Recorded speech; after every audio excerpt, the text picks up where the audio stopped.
Hai, saya Esni, alumni FKM USU. Saya diminta untuk sharing keadaan dan juga refleksi firman Tuhan. Saya bekerja di Indonesian Care, sebuah yayasan yang melayani masyarakat miskin di perkotaan di Jakarta. Khususnya masyarakat yang dulunya tinggal di bantaran sungai dan waduk kumuh, di mana 4 tahun lalu mereka direlokasi ke beberapa rumah susun dan oleh pemerintah setempat mempercayakan Indonesian Care untuk melakukan pemberdayaan masyarakat di sana, baik dari segi ekonomi, pendidikan informal, dan kesehatan. Sebagian besar masyarakat yang kami dampingi bekerja di sektor informal, seperti bekerja sebagai buruh harian, pedagang keliling, cleaning service, pembantu rumah tangga, bahkan pemulung dan pengemis. Jadi di tengah social distancing yang sedang kita jalani akibat pandemi COVID-19 ini, mereka itu sudah tidak bisa bekerja lagi dan tidak punya pendapatan harian karena telah di PHK. Sehingga keadaan mereka yang sudah miskin, sekarang semakin miskin jadinya. Nah, apa yang kami lakukan adalah terus berusaha menolong warga rusun dengan memberikan bantuan sembako, masker, vitamin, dan paket internet kepada keluarga yang membutuhkan, supaya anak-anak mereka bisa belajar online. Kita juga mengupayakan supaya bantuan yang diberikan pemerintah dapat mereka terima, termasuk program Kartu Prakerja dan ATM beras. Beberapa minggu lalu, puskesmas setempat meminta tolong supaya Indonesian Care bisa melanjutkan bantuan untuk penderita TBC seperti yang sudah kami lakukan tahun lalu. Sehingga saat ini memang kami sedang dalam proses menyusun strategi bagaimana menangani penderita TBC di situasi PSBB yang sedang berlangsung. Kita juga memberikan pekerjaan kepada warga rusun, khususnya mereka yang bisa menjahit, dengan melibatkan mereka memproduksi alat pelindung diri berupa hazmat suit, yaitu baju untuk para medis yang kita sumbangkan ke rumah sakit dan puskesmas, dan menjahit masker kain yang kita sumbangkan ke panti jompo, panti asuhan, dan lembaga pemasyarakatan. Sampai saat ini mereka telah berhasil memproduksi 1.200-an hazmat dan lebih dari 5.000 masker kain. Jadi mereka sudah mendapatkan penghasilan dari aksi peduli ini.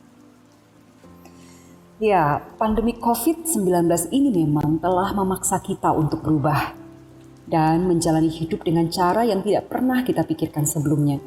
Berkarantina mandiri, melakukan segala sesuatunya dari rumah, sehingga beberapa kebiasaan baru yang dikenal dengan sebutan new normal mulai kita lakukan. Seperti menggunakan masker dan mencuci tangan itu akan menjadi kebiasaan. Aktivitas digital akan terus berlanjut melalui video conference untuk bekerja, sekolah, beribadah, berinteraksi, menjalankan bisnis, berdagang, dan beraktivitas lainnya. Namun dampak negatifnya juga kita rasakan. Ada yang sudah mengalami stres karena kena PHK, usahanya terancam tutup, keuangan menipis, kehilangan orang yang dicintai tanpa bisa mengurusnya, dan lain sebagainya. Tidak sedikit memang orang mulai mempertanyakan, di manakah Allah? Masihkah Allah mengontrol segala sesuatunya? Apakah Allah tidak peduli?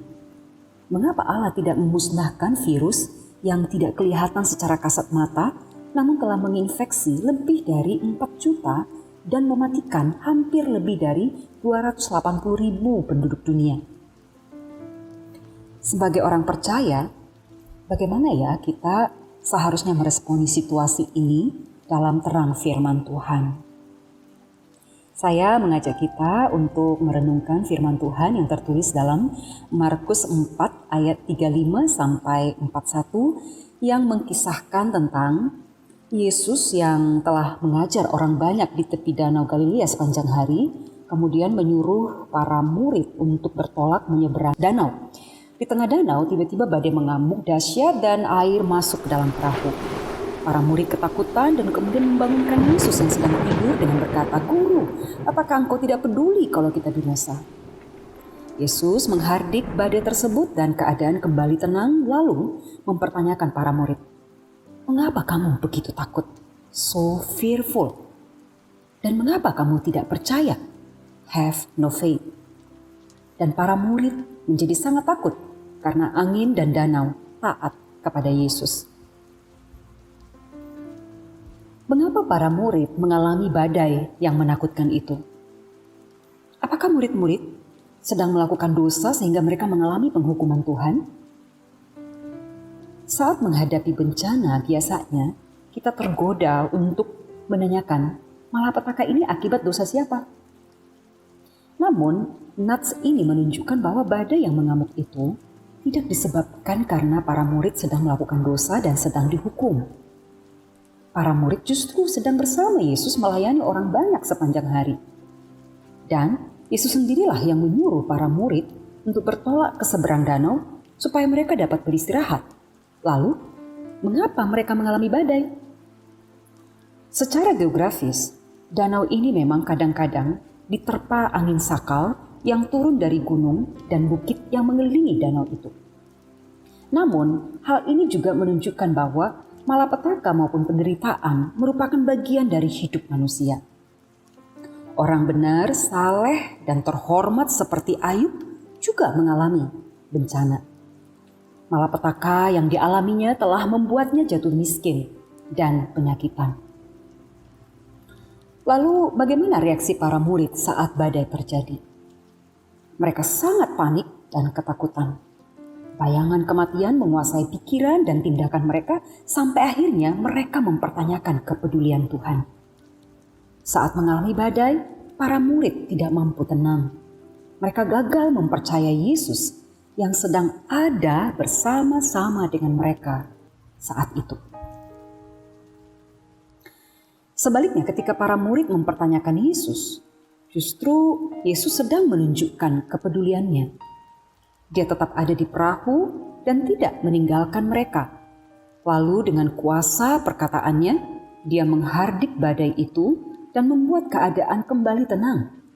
Bahkan para murid bisa tiba dengan aman dan kembali melayani bersama Yesus di Gerasa, sebuah daerah di seberang danau. Kita bisa baca di dalam Markus 5 ayat 1. Sesungguhnya Tuhan sedang memakai badai tersebut, mengoreksi pengenalan dan kepercayaan para murid kepadanya. Beberapa implikasi yang bisa disimpulkan, saya akan berikan ada beberapa kesimpulan. Yang pertama, firman Tuhan menyadarkan kita bahwa malapetaka dan penderitaan adalah bagian hidup manusia, di mana setiap orang, apakah dia orang baik atau jahat, orang percaya atau belum percaya, sama-sama mengalaminya. Yang membedakannya adalah respon kita menghadapi malapetaka tersebut. Apakah menjadi ketakutan seperti orang yang tidak beriman, atau tenang karena memiliki iman kepada Yesus, bahkan mampu berkata seperti pemazmur, "Sekalipun aku berjalan dalam lembah kekelaman, aku tidak takut bahaya, sebab Engkau besertaku." Mazmur 23 ayat 4a. Yang kedua, firman Tuhan mengingatkan kita bahwa saat badai menerpa, sesungguhnya Allah bersama kita. Di situasi pandemi COVID-19 ini, sesungguhnya Dia hadir dan memperdulikan kita. Yesus sedang menolong kita, sekalipun kita sering kurang menyadari dan mengakuinya. Bahkan mungkin saja Tuhan sedang mengoreksi kepercayaan kita kepadanya. Yang ketiga, firman Tuhan meyakinkan kita bahwa badai virus corona yang mematikan ini pasti akan berakhir. Akan ada akhir yang aman dari perjalanan hidup yang menyengsarakan ini. Hanya kita diminta untuk tetap beriman kepada Dia yang berkuasa meneduhkan angin taufan.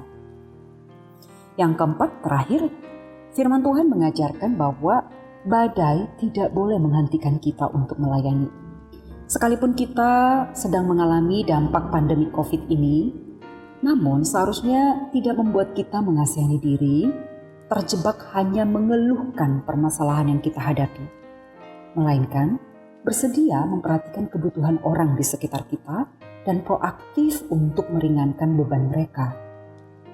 Melalui krisis yang diakibatkan COVID-19 ini, kita sebenarnya sedang diberi kesempatan untuk menguji apakah kepedulian kita sudah meneladani kepedulian Kristus.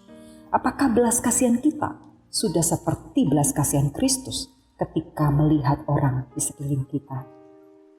Saya mengutip perkataan seorang pendeta di Wuhan, China, ketika badai COVID menguasai wilayah tersebut. Dia berkata, Christ's peace is not to remove us from disaster and death, but rather to have peace in the midst of disaster and death, because Christ has already overcome these things. Terjemahan bebasnya, damai Kristus tidak untuk menyingkirkan malapetaka dan kematian dari kita, melainkan untuk mengalami damai itu di saat menghadapi malapetaka dan kematian. Karena Kristus telah mengalahkan semuanya itu. Kiranya kita terus bertumbuh dalam pengetahuan yang benar akan Allah, tekun dan sabar menanggung segala sesuatu, dan terus mengarahkan pikiran, perasaan, dan tindakan kita sesuai dengan kehendak-Nya. Salam sehat dan semangat selalu. Tuhan memberkati.